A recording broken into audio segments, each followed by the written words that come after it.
This will be a very different talk, a totally different topic. And thank you guys for all those of you who were here last week to hear me talk. I am talking about something different. This is the work that was obviously funded by the Hardy Grant last year, and we are still in the process of data collection. So I'll give you a little bit of background on it and where we're at right now. I'm working on this with Saad Shahab, a PhD student here, who's been helping me develop the tasks and also helping with data collection and presumably analysis when we get to it. I, of course, brought toys, and like everyone, they were working perfectly upstairs, and we're having a little bit more fun with them here. But let me at least start by passing this around, because I know not many of you haven't actually had a chance to play with this stuff yet. But just feel free to play with it. Move around the clues on it, basically, and just give you a sense of what I'm talking about here. So this work really started off by asking about, does interacting differ with different size screens? Most of you know I spend a lot of time looking and thinking about collaborative learning around interactive surfaces. I got very interested in this towards the end of my PhD work, where I was doing a lot of work around technology in classrooms, but very much frustrated by the thought of doing collaborative learning with one mouse, with kids fighting over who has access to the content. And so as I was seeing the interactive surfaces emerge, actually in the form of large tables before the form of tablets became more common, it really did suggest that there was potential for this technology to be used in schools. So these are obviously photographs from the UK, and you can see all the students are able to touch the screen simultaneously. We were looking at this in a classroom setting and thinking about how to embed computer-supported collaborative learning in the classroom space. So this work requires a fairly interdisciplinary approach to these questions. I always work with a great team of computer scientists to support my development work, but obviously drawing a lot on education and learning research in the field of collaborative learning, in computer-supported collaborative learning, and also research on classrooms and teachers.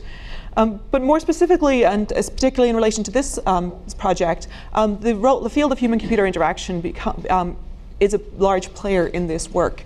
Really understanding how humans interact with computers is an important aspect of designing technology for anyone, but particularly for learners. And then a lot of what I do, which is really thinking about how do humans interact with each other while they're also interacting with computers. So this project is a little bit more on the HCI side of things, as we start to ask the questions of, does interaction differ with different types of screens? As we start talking about interactions, just pause for a little bit. There is decades of research on collaborative learning, and I'm going to summarize it in one slide. But what sort of interactions do we know are necessary for successful collaborative learning? The first of these, substantive responses to proposals. This is Bridget Barron's work, where she looked at groups working on math problems and discovered that the successful and unsuccessful groups had exactly the same number of correct ideas in their groups. She went back and looked at their interactions and discovered it was how the ideas were dealt with. Were they picked up and developed by other students in the group, or were they just sort of passed over and ignored? So we really do know that providing ways for students to engage with each other is important when they're working in groups.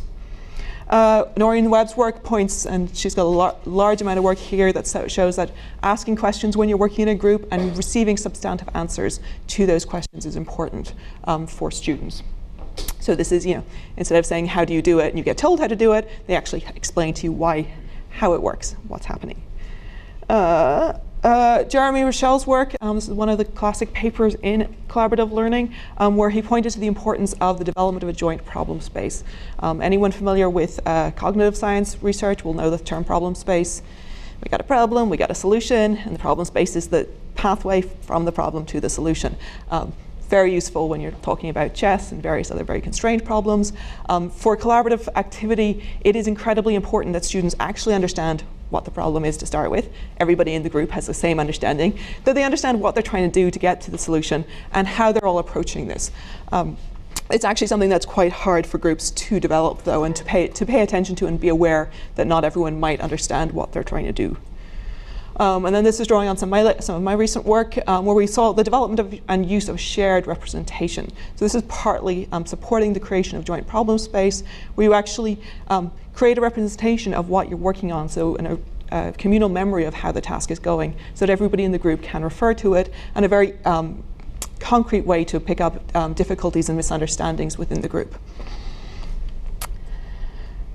So now we know something about interaction. What do we know about interactions around multi-touch surfaces? Multi-touch surfaces started emerging towards the end of the 2000s, really.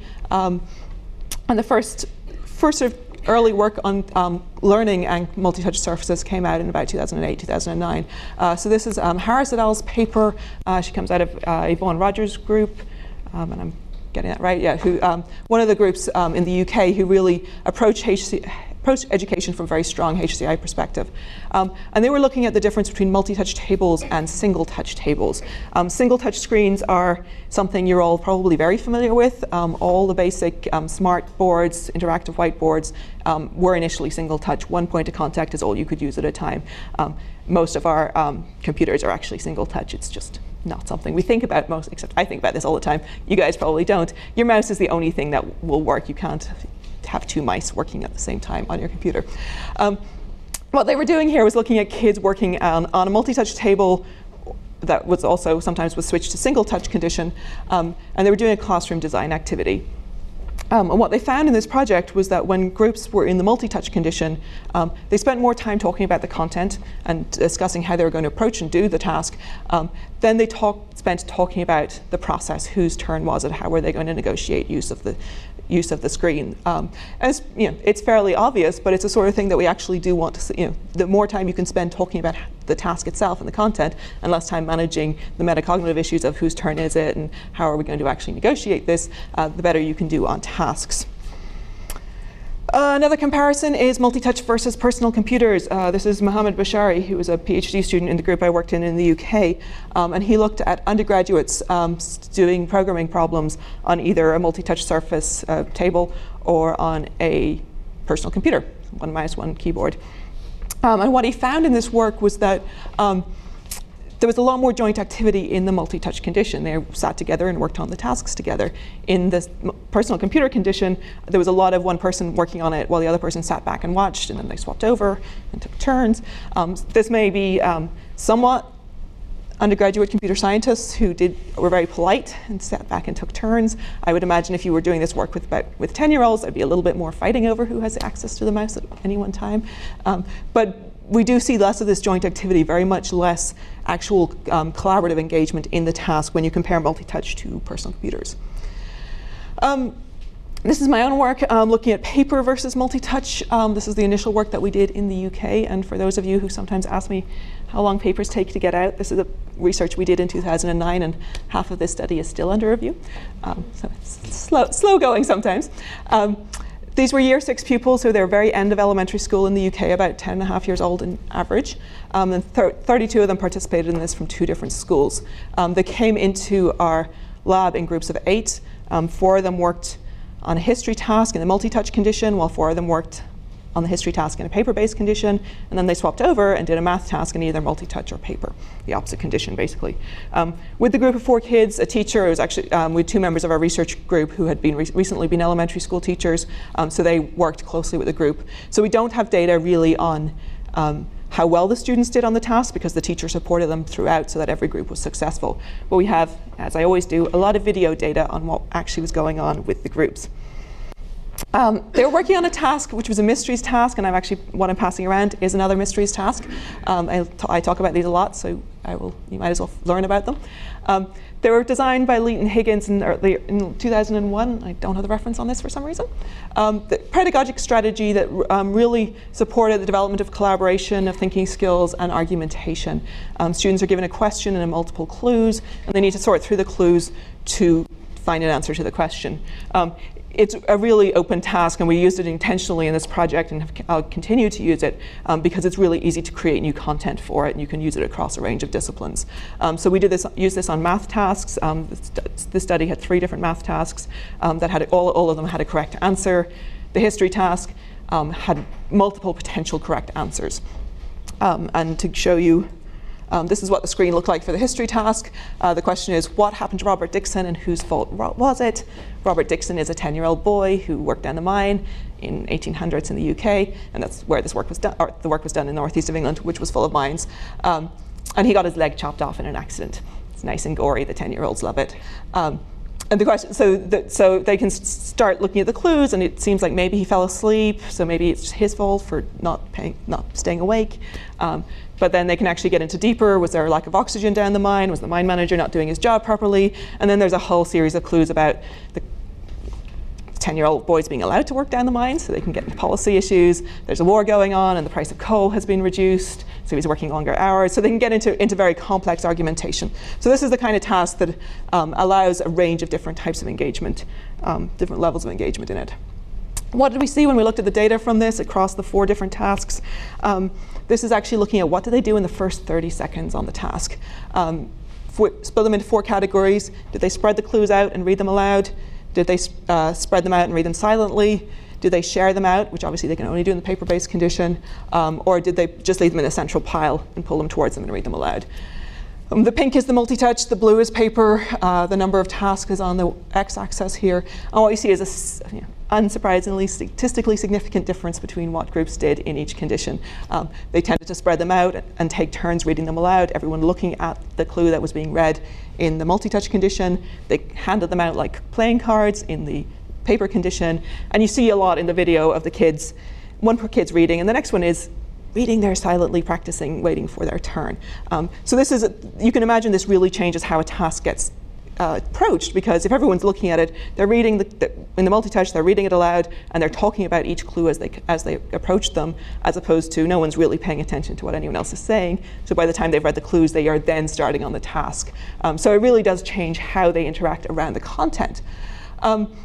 When we looked at actually what was happening in the types of talk, in the history task, we coded the type of talk for how it whether or not it responded to the statement that came before it.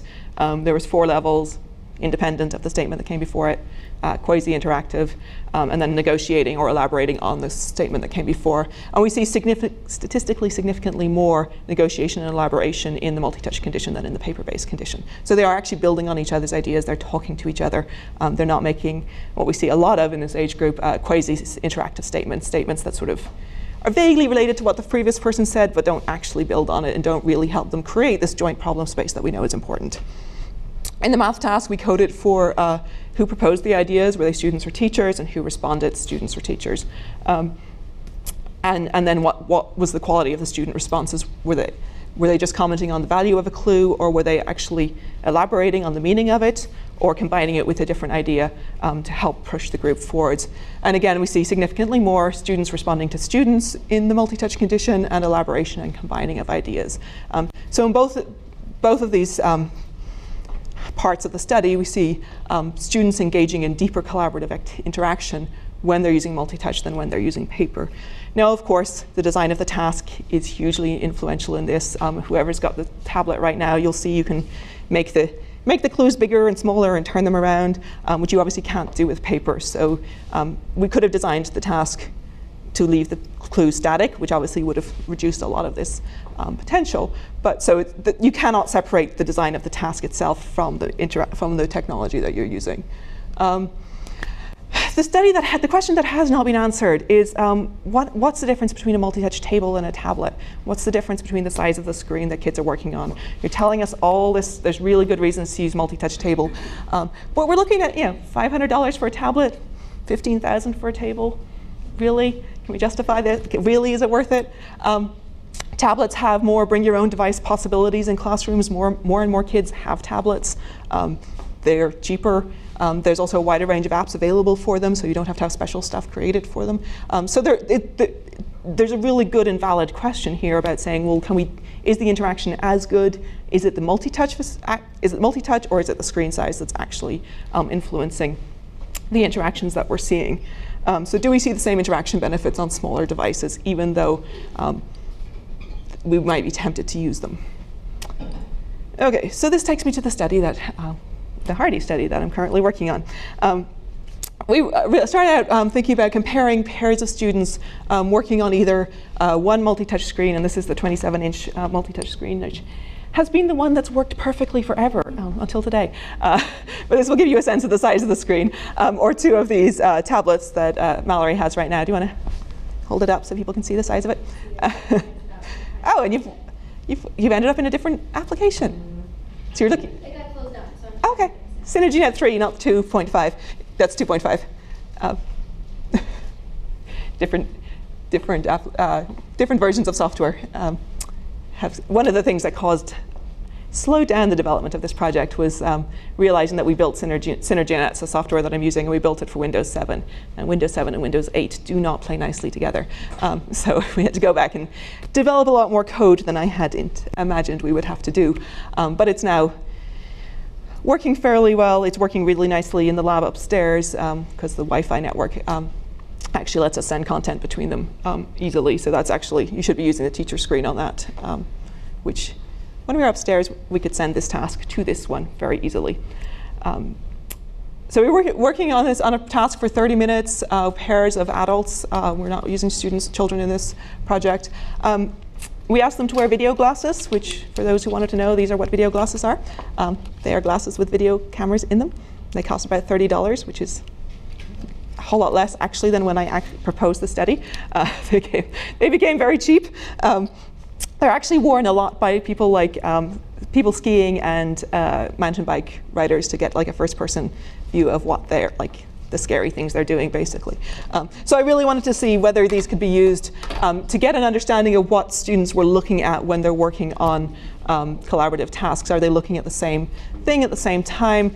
Joint attention is something we care immensely about, but it's hard to measure, and eye tracking devices are both very expensive and still really, really awkward for collaboration.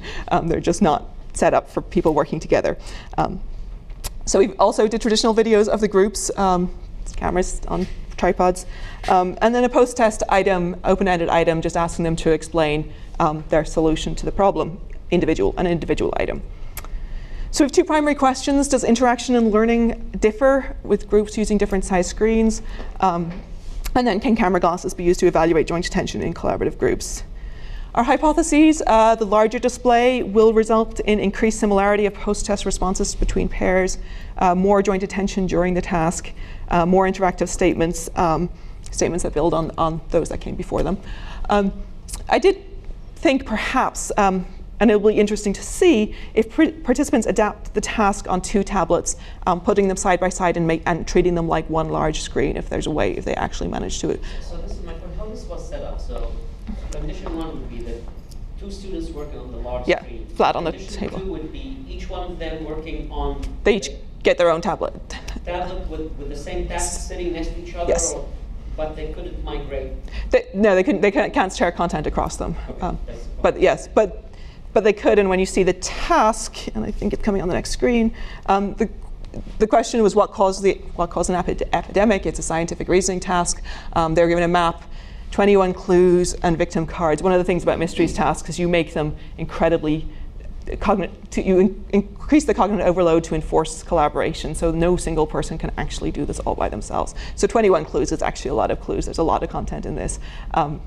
One of the potential, the map is actually very useful for helping them to see where things happened. When we do it on this screen, you sometimes see them using part of the screen for the map and the rest of the screen for the clues, and that's what I'm kind of suspecting potentially some students might actually use the two tablets, just open the map on one and look at the clues on the other. But I haven't yet seen it, so we'll see what happens. Okay, so we started data collection. It has slowed down for a variety of reasons. We are hopefully going to finish it off in the next week. Started coding the individual post-tests for evidence of similarities between pairs. We are assuming that those who worked in the large, what we're looking for as a measure of good collaboration is that groups who worked in the large, not another question, those who worked with the large screen should have engaged in higher levels of collaboration, and therefore their responses should actually be more similar to each other in the individual post-test. And we're then developing a coding scheme for the interaction behaviors based on the ones that we've done before, but obviously the content changes a little bit about how you're going to do that and the age group of these students. Okay, video glasses for data collection. This is kind of what it looks like. This is the screen. I don't know why, and I'm still going to play around with them, but we're really not getting, it's not capturing what they're actually looking at. I don't know why they're tilted up a little bit. So this is not yet the solution. But some of the video is actually kind of interesting.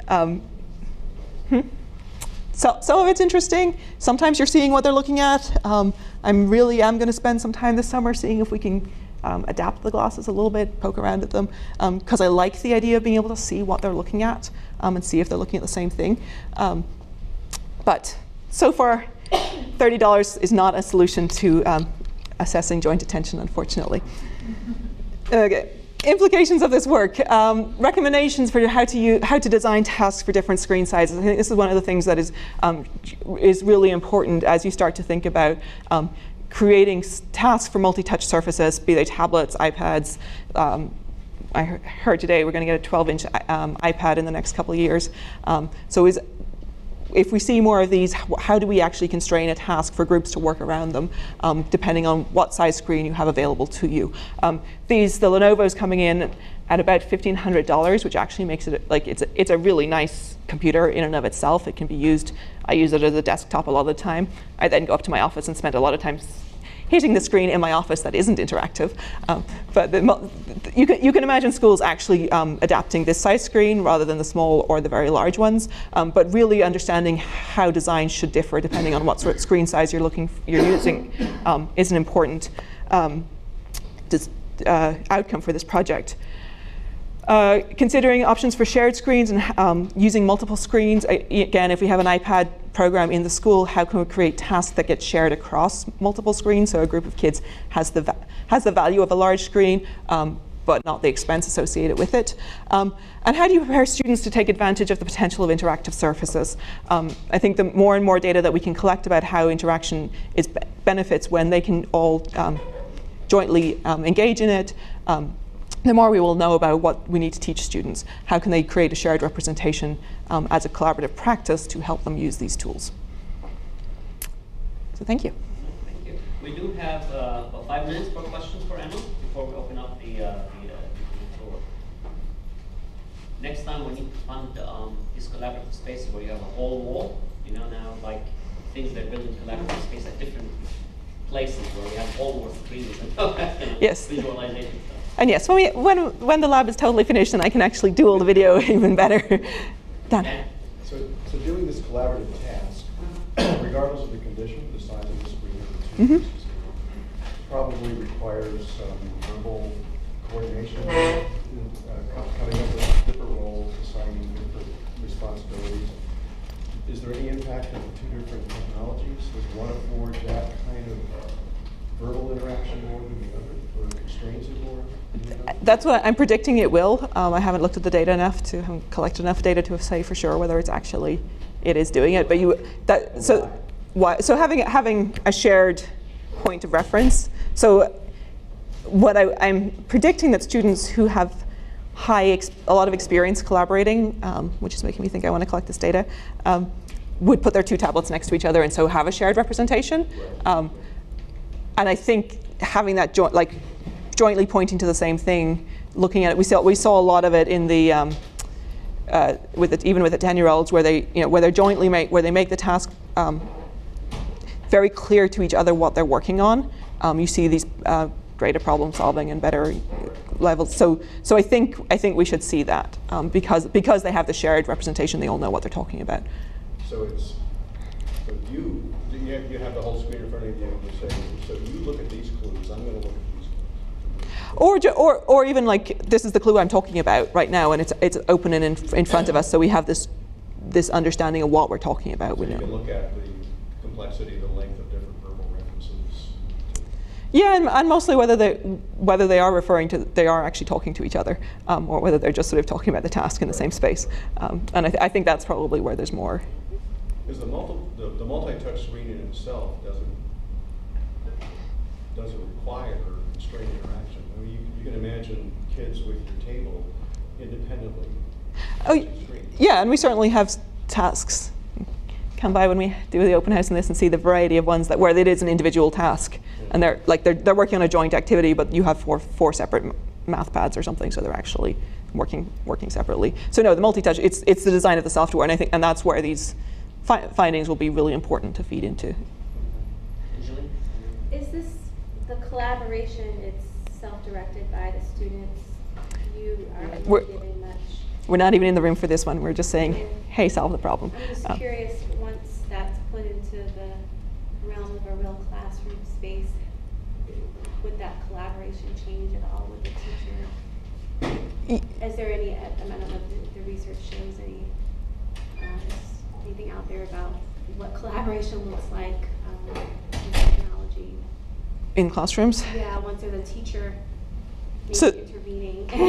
Well, so there's actually in terms of collaborative learning, there's actually in terms of all sorts of group activities, there's very little about how the teacher should intervene and what they should be doing. We know when they intervene appropriately, like when they realize, are the kids stuck on a content problem or an interaction problem, that it's very useful.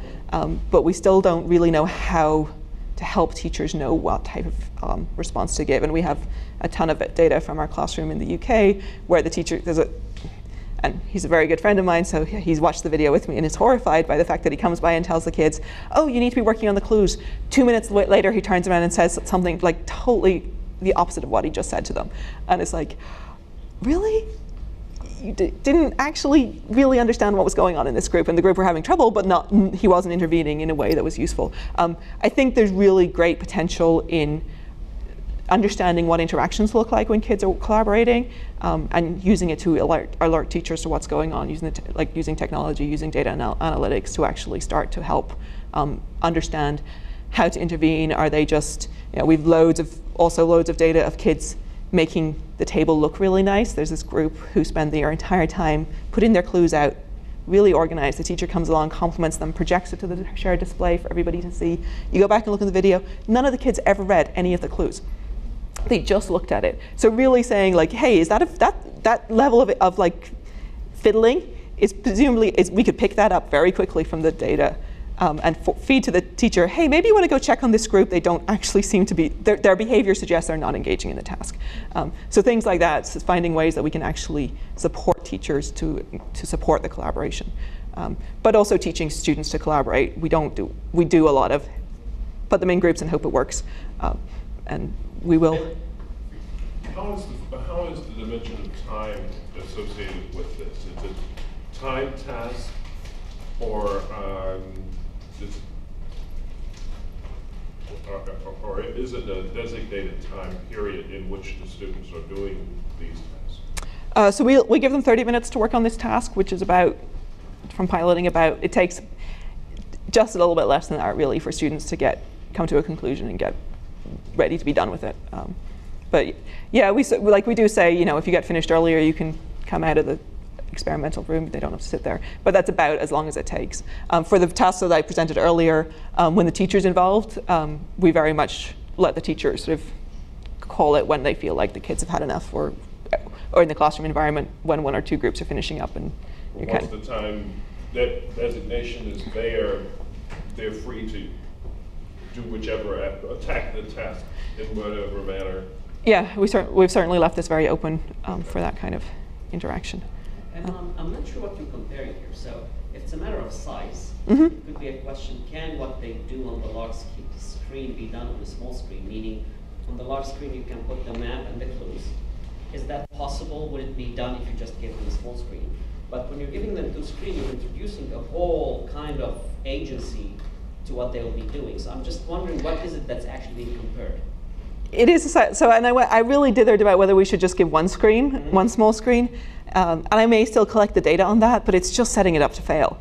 And it's like, it's one of those, I probably will do it because that's just pure size, and it's like, well, yes, of course, it's not. A nice condition, right? It's a nice condition, but it just feels like a really easy one, and it just feels like it probably, I will certainly, doing it and having it out there is probably what we need to do, and with just a few small groups. A few groups would probably get it, particularly into some of the HCI conferences. They would get it out there, get it published, so that we can have a baseline on this. But it kind of seems so intuitive. Come up. I mean, it's like when I set it up, I swipe and I get the screen, the map, and then I swipe, I get the clues, and can I keep cognitively this thing versus having the big one, or if I make it too small, right? But then with the two, did they sit together and work on it? Yeah. And if they dig out the work, then they're still craving a large screen. Yeah, and so two sort of lends itself to divide and conquer versus one where they can actually engage in collaboration. You have a very complex task because you're looking both at the content, the process, and the mode. see, where the first generation of use of iPads was just mirroring the page. Yes. Right, mirroring the text. And so you're trying to figure out what you can do in that space, as well as control for all those other things. So you're in a huge new area, which is so complicated. But it Yes. does sound like size changes the way children can collaborate. Clearly. Yeah, that's Yeah, what- and you know, the more you multitouch. can get around the table, the more you can see the different variants. But if they have to sit next to each other and almost look over, then it just almost changes both, just the whole scope of how they. I read dissertations on something called third space, which is really fancy to say one kid is hugging the computer and the other pushing her to the keyboard, which is interesting.